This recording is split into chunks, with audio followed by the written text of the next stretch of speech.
For more on the current situation and the ceasefire, let's bring in Israeli political analyst Ori Goldberg. He joins us from Tel Aviv.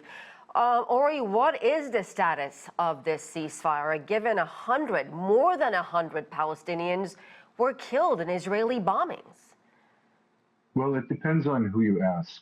If you ask the Americans, the ceasefire is very much on.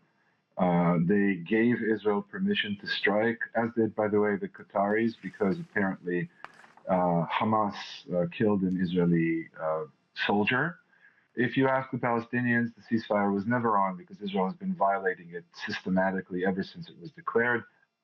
True, tonight was appalling, as the UN rightfully said, but Israel has been killing Palestinians throughout this entire period. I guess the truth lies somewhere in the middle. The ceasefire is on in the sense that both sides are working towards some sort of stability in Gaza, or some sort of agreed upon solution before negotiations on phase 2 of the Trump deal begin.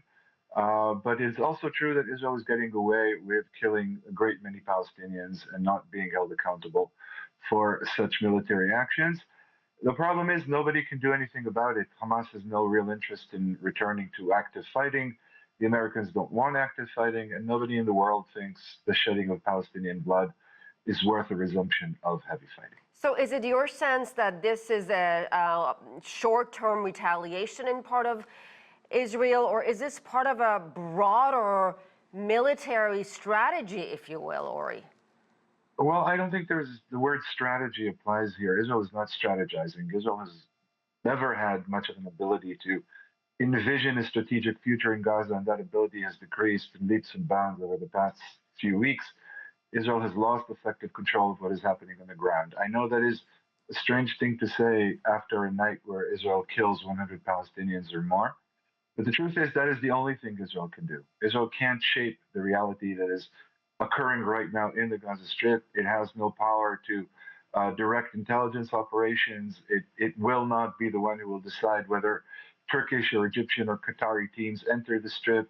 And so Israel is acting out. It's basically a tantrum. It's so let me ask you this. And even criminal that such a tantrum is tolerated by the world at such a human cost, but that's reality in Gaza right now. Well, Israel, as you know, is also accusing Hamas of some serious violations on a number of issues, including the remains of Israeli hostages. Is it your sense that Netanyahu is just testing the limits here? I think I would assume both parties are engaging in, let's call it the creative stretching of the boundaries.